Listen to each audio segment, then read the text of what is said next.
Stop the press, everyone pay attention, we have had a complaint. Basically, Aid, or Aid, however you want to pronounce it, anyway, AYD, anyway, Adrian from specialtech wasn't very happy with me yesterday because I didn't start with my usual kind of like style beginning where I normally say, "Hey guys, it's Tiny Top Logan here with another video for you," and I said something completely different. So today, just for Aid, I don't know why I want to say Aid, because like I said his name's Adrian. Anyway, Aid, however you want to pronounce it. The beginning today is going to be just for you.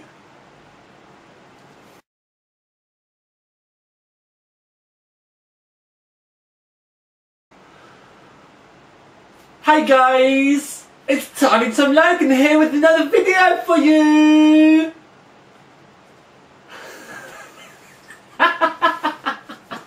Anyway, right, on with Shadow H2O, and we're going to dedicate this video today to specialtech, just because of what you said yesterday. Anyway, yesterday I asked you all to help me with a little dilemma I was having on the topic of coolant colour, and I said I'm either going to go red or I'm going to go with black. There was a bit of a mixture. One of the ideas that I liked was the fact that some of you went off on a bit of a tangent and basically said, don't just do red, don't just do black, do a really deep red. Now, I did have some Nanoxia coolant here, and it was a UV red. Now, I don't like UV at all. UV is, as far as I'm concerned, is overused. You need to use it kind of carefully, because I think it shouldn't just be used just because it's there. UV red always goes pink anyway, so I don't like it. So basically what I did is I took that kind of horrible colour, which I probably wouldn't have used because it was more of an orange and did go pink when it was under UV, and I added an absolute bucket load of dye to it to make it this kind of bright red. Well, not bright red, it's quite a deep red. Now that's not showing up very well on the camera, I can see, but it is quite a deep red. Now my plan is to then possibly add some black to this when it's in the loop and adjust the colour to the way it looks in the hose. Now, before all you go off on your dye tangent, I want to explain something. I don't really like coloured hose because I like colour in the res. Now really the only drawback from using dye is obviously the more dye you use can stain the hose. Most dye does stain the hose. A lot of people ask me about it clogging up loops and stuff, and this is kind of where it gets complicated. But if you bear with me, I will try and explain it the way I see it. Dye, most dye is powder based. So some of the fears about it clogging up loops, I can understand where you're coming from, but what you've got to bear in mind is with a little pop, I wonder how many of you are now going to go and check your email. With a little pot like this, and they are tiny, this is the dye that I use. It's Mayhem's dye again.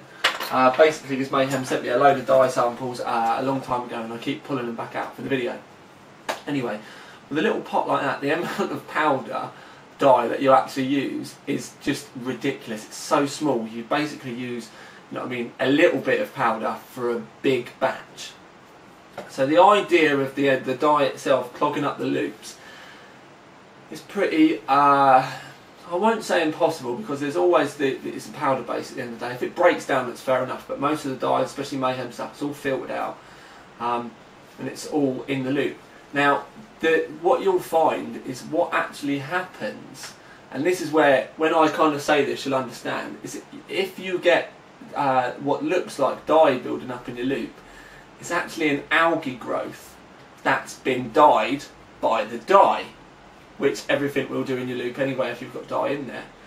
So basically, if you use dye, as long as you use biocide and use silver kill coils, now you should use a single silver kill coil per 500 millilitres of water anyway. Now that's a litre bottle, so you need 2 kill coils for this. Now I would also say, just quickly, always buy 2 bottles of coolant so you've got some spare, because you never know what's going to go wrong. So you'd need a couple of kill coils, and I'd still use biocide anyway. But what you've got to bear in mind is that lovely, warm, nestling environment. Even if you use distilled water, especially when you're filling it up, unless everything is completely pure, like pharmaceutical grade pure, when you put it in there, there's always going to be a chance of you getting some kind of growth in there anyway, where it all gets nice and warm and it's dark. It's a great place for algae. So that's why we need the biocide and the silver kill coils. I personally would say every 6 to 8 months you should be changing your coolant anyway, and giving it a good flush out. I've got some flush stuff here actually. Basically what you can do is just put the flush stuff in your loop, fill it up with distilled, and then drain it out again. This is one of the good times that when a drain line would be good.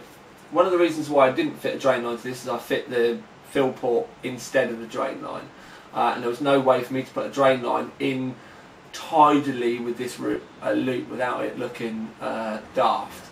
And as I've said before, I'm quite a sucker of just, as far as taking it out, all I would do with this is, because the PSU's non-modular, fully modular, I'd just take all your PSU cables out, move the PSU out of the way, cover the bottom in paper, and then literally just have a mate with me, pop a hose, put one hose in a bottle to drain it out, and put my finger over the other bit, and that's all I generally do anyway. That's how I drain Snowdrift, that's how I've drained all the rigs in the past.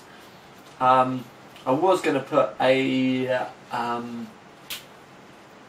drain line in so I could fit the second GPU, but all I'm going to do now is basically nail a second loop on the side for the 590, just because it's so much easier and quicker than me having to drain it all. It would have been literally an entire day's work to have taken it all apart, put it all back in again, and to be perfectly fair, it just wasn't worth the entire extra day.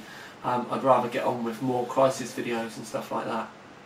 Anyway, so yeah, that's kind of my opinions on coolant, dye and coloured hose. Again, it is just my opinion. For me, having colour in a res as a part of a feature is more important than hose. And also with the way I will be doing it is you'll be able to see the black fittings, the black barbs, and then the colour in the hose. I like to have that distinguishable bit. Not saying it's right for everyone, it's just the way I like to do it. And I've used red a lot in the past. It does stain your hose, but again, I'm a sucker.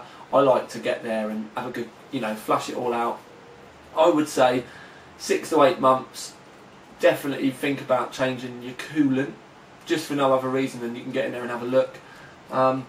And once a year I would probably take your loop apart and have a look at the blocks, give them a clean out, just toothbrush, vinegar, clean everything out anyway, just kind of like normal maintenance. It's a day's work, but it just means that you're there with your loop, you can have a good nose around. Most of us probably going to be changing our kit about more than that anyway. I can honestly say I've not really kept a rig together for a whole year if I think about it. I don't even think I used my original water-cooled Heaven and Hell rig for a year before I was wanting to change stuff out anyway. But obviously everyone's different, budgets are different, but maintenance with water cooling, it can't really be put off. It's like you can't do water cooling cheaply with it still working well. Maintenance as well, because of the way it is water flowing around your loop, you're always going to have problems with algae growth, unless you are, like I said, immensely sterile, plenty of silver kill coils, and plenty of biocide in there. But obviously, for this part of the video anyway, I'm not going to be using it for that long, so we're just going for colour. But I just wanted to get that out of the way as another little tip. And basically what I'm going to do now is set up a slave power supply, because I've got the rig behind me. I'm going to take you off and have a look. I've got everything behind me, got some paper there, paper over the top of the power supply just in case we do get an iffy drip, but we're not going to be using that power supply. We're going to be using my Mushkin kind of like slave that I just use for random stuff, and then we're going to start filling it up, and I'm going to fill it up with you on camera. We're going to do that quickly, But again, it's not been leak checked or anything like that. This is we'll just do it and see how it gets on. I have changed the loop around a little bit. I changed the fill port and the rad out. So now this is the rad, where the rad comes in, and the fill port's now at the top, because that was admittedly an oversight. Somebody mentioned it in the comments, and when I looked I was like, yeah, I was wrong, so fair enough. I would have learnt the hard way and had to have re-hosed it otherwise, so yeah, again, not always perfect, but we live and learn. So I'm going to stop chatting, get the power supply set up ready, and then we can start thinking about pouring some coolant in this. Yes, I have just got another email. Did you check again? Right then guys, basically I've got the power supply set up. If I just tilt this down a second, you can see that I've got a jumper on the power supply here, like a bridge, and it basically goes from the black to the green, not the black to the yellow, as somebody said in the comments yesterday. If you bridge the black to the yellow, you're basically putting the minus to the negative, the positive to the negative, or a 12 volt to the negative, and you're just going to be creating a loop. You'll probably short the power supply out. So yeah, not a good idea. It's the green to the black. And if you have a look at the Corsair power supply, well, it's probably not even a good idea for me to tell you, because you could quite easily, where they're all black, you could get it the wrong way round, and you'll end up, yeah, you will end up putting the wrong one in the wrong one. So I'm not even going to attempt to tell you that until later. And then basically we've got a Molex adapter going onto the pump, because obviously we want the pump to have 12 volts. Now if I put this back up, I've turned the rig to the side so you can get a bit better light. Now what I'm going to do is I'm going to take the coolant. I've got the fill port in the roof. I've also got a funnel in the roof ready. Now I'm going to put some coolant inside to start off with. Now the coolant's going to come down this hose here, and it will eventually start to fill the res up and then go down into the pump, which is what we want. We need to get as much coolant as we can in there to start off with. Now what I would say is, when you first start pouring the coolant in there, don't go nuts. Just do it slowly. And just, sorry, I do apologise. Coolant's going to come in this top hose and then fall into the res, because I've changed the loop order around. Just add little bits in. Now this coolant colour, see, and I said add little bits in. It's always a good idea to have lots of tissue laying around, because I've let it all come out the top.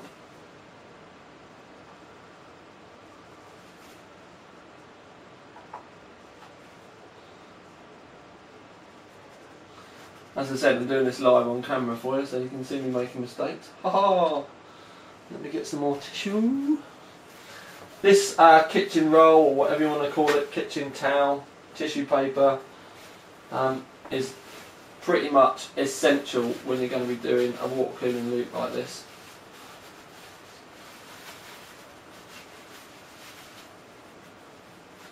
We'll keep that at the top. Move that out of the way.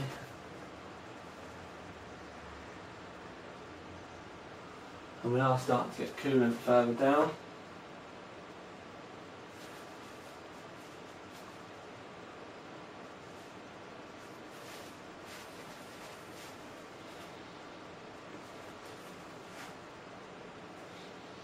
Actually, I'll tell you what I'm going to do, guys, just because this stuff, because I've used so much dye, it's staining quite a bit, even on my hands. I'm just going to go and change my t-shirt quickly, just because I really do not want to ruin this top.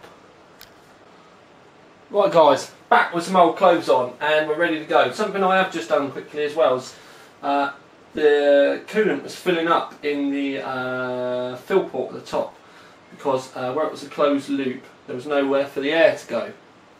Luckily these radiators have got little bleed screws on the back, so by undoing the bleed screw it allowed the air to come out. The thing with the bleed screw is we need to go careful, because obviously I don't want the coolant to start going around and eventually start pumping out the back.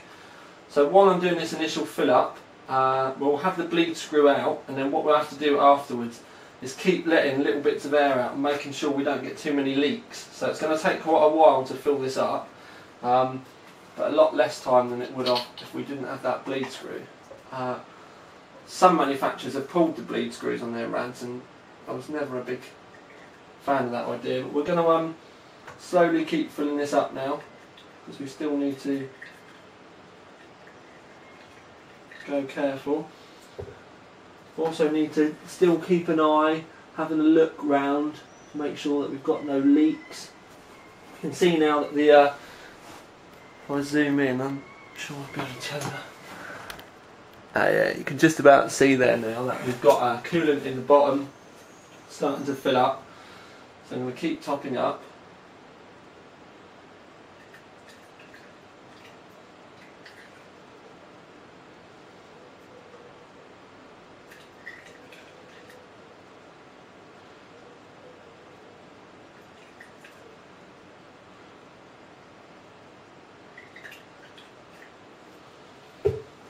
Keeps doing little bits, having a look round, making sure you've got no leaks. Generally, if you have a leak now, it'll be very bad news, because nothing's really warm or started to expand or anything yet. Generally, leaks now, like I said, would be bad news. You normally get a leak when you're actually leak testing or when you power it up for the first time, but you've always got to have a look just in case, because if you have leaks now, it's generally going to be something to do with a fitting being loose or something, a barb that's moved.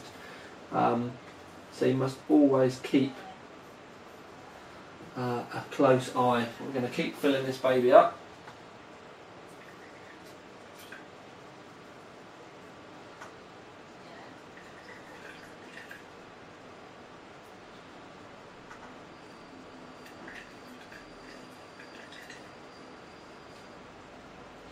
Right, we're starting to get coolant coming up into the GPU part here now, into the res.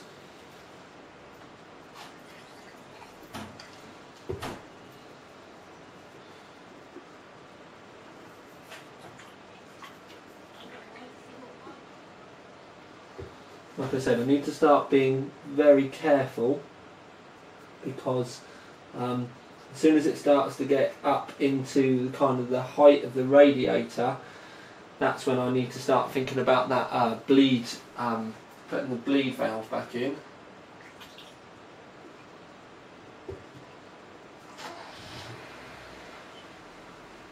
A little bit too much in that time. I am going to have lovely pink hands. Should really put gloves on. More.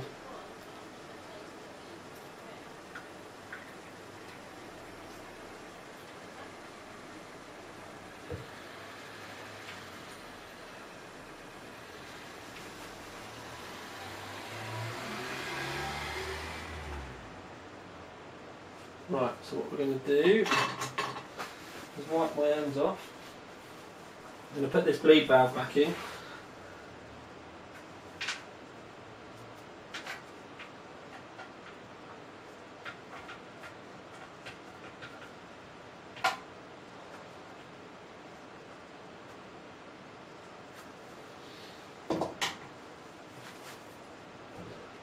And we're going to give the pump a quick blast.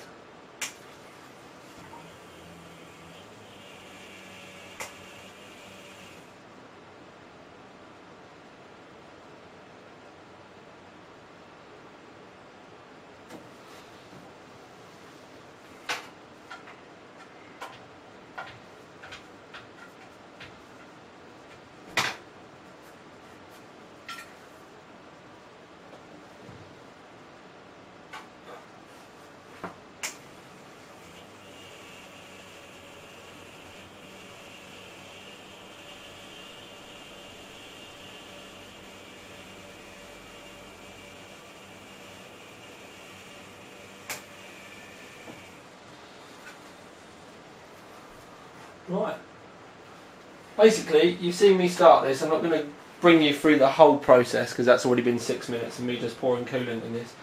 I'm now going to carry on with this, topping the coolant up and get it all filled up, and we'll be back when it's all in there and I'm actually like fully leak testing. Well then guys, you can see I've moved the res down just to make things easier for me to fill up and be able to get the coolant in there and stuff.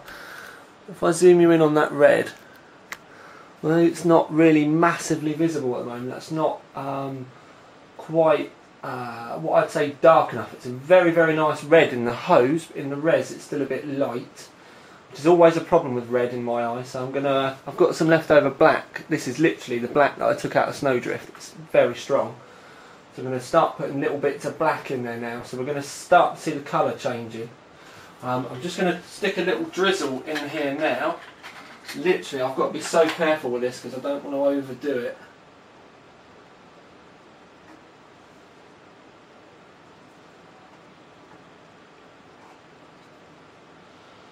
Let's put a fair old amount of colour in there. Now I'm just going to wash the leftovers down that's still in the hose with a bit of red.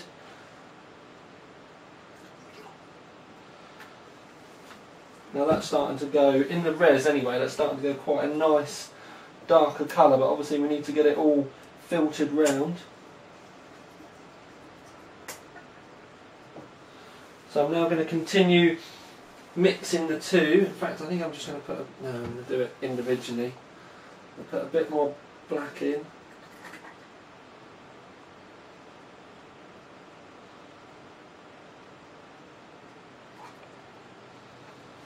Fair old amount of black gone in that time. This pretty much is making colours up as we go. But as I said, we need to go careful that we don't put too much black in.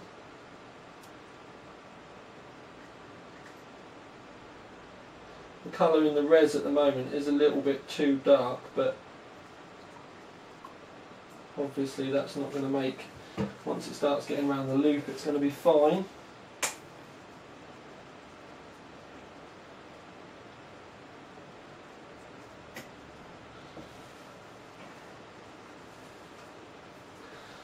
A little bit more black's going to be needed.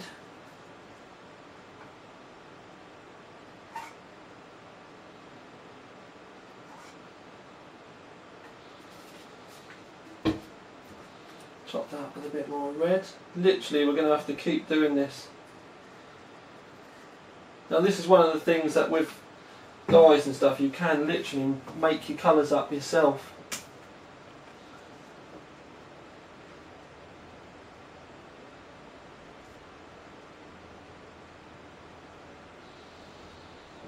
Now, I'm getting to a point here, now there is going to be a lot of air in the loop. We're getting to a reasonable point here where we've actually got the coolant flowing. It's coming down from the return line, going out to the pump.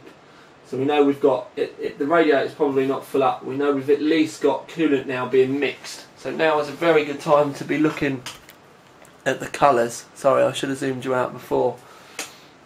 So now is a very good time to be looking at the colours. Now I'm going to bring you in. Turn the camera around, right. Now obviously this is very difficult to show you at the moment. We've got a very deep red in there at the moment. Now bearing in mind the camera's probably showing up a little bit darker than it is. But I think I want to go a smidgen darker with the red. But I'm going to let this pump round for a bit, just so that I can keep an eye, because basically we want to be looking for drips anywhere to make sure that we've not got any leaks. The pump's running fine,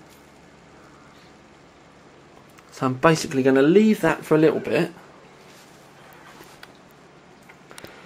I think we've got a pretty nice colour in there at the moment. Just going to need a little bit of tweaking. Obviously as I drain the loop out and we start to get the air out the system, I'm going to have to start topping it up again, so I'm going to have to balance the colours out. But for now I'm quite happy with this. So I'm just going to leave it in that very kind of raw state to pump round and mix through. and I will play with the colours a little bit more after a few minutes of this being mixed up. But yeah, for now I think that's quite a good shade of red. Right then guys, finished colour. I'm happy with this shade of red now. I put a tiny little bit more black in. What you got to bear in mind is because of the studio lights, you are getting an awful lot of light going through it. It's not burgundy, but it is a very deep red. It's the deepest red I've ever used. I didn't want to make it too dark because obviously we still want there to be a smidge of colour in there. This hose is empty because this is from the fill port, don't forget. And there's no real way of pushing it out the way without there being too much of a kink, but we'll push it around there for now. That's the colour that we ended up with. Now I've got to admit, take a step back, I'm quite happy with that colour. Obviously there's going to be a little bit of red coming down from the LED fan, so I'm not sure how that's going to react with the red in the loop, because normally they kind of cancel each other out. White probably would have been a bit better, but obviously we've got to make do with what we've got. During the day obviously the LED fans aren't really going to make a lot of difference, so it could end up looking quite good. But for now, this is your update for the today. Coolant is in there. We're technically leak testing, which I'll be doing for a little while now. Probably going to leave this for a good few hours before I decide to do anything else. Because next stage is getting cables in there, getting hard drive in there, start cable tied in, and then I'll have to leak test again because I would have disturbed all the fittings and stuff that are in there. So that's pretty much what I'm going to be doing for the rest of the day, which is relatively boring for you guys. So I'm going to leave this here and crack on. I think I deserve another cup of tea. It's just turned 11 o'clock in the morning on the 5th of July. But anyways, for the Shadow H2O review build series, because obviously I've only built this rig so I can review a selection of components together, but obviously give you guys on YouTube something nice to look at as well, maybe give you some inspiration for your own rigs. As ever, take a look at www.facebook.com/TinyTomLogan. This is where I'm going to be putting the pictures and posting the updates for this rig before the review goes live. specialtech for your water cooling. And also, as ever, don't forget the Overclock 3D forums, because if you're doing any mods or builds or anything like this, we would be very interested to hear from you. That and the fact that I do float around in there as well, obviously. Anyways, this is it for today. Don't forget, everyone, I know this is at the end of the video, don't forget, everybody, say hello to Aid or Aid at specialtech. That's what we want to see in the comments underneath. I'll know who's watched the video right to the very end. We all want to say hello Aid at specialtech. AYD. So yeah, let's see how many people we can get saying that in the comments. I'd like to see at least 100 comments. Big thumbs up and props to everyone that does it. In fact, what I'm going to say is everyone that says hello Aid, AYD, in the comments, I'm going to reply to it as well.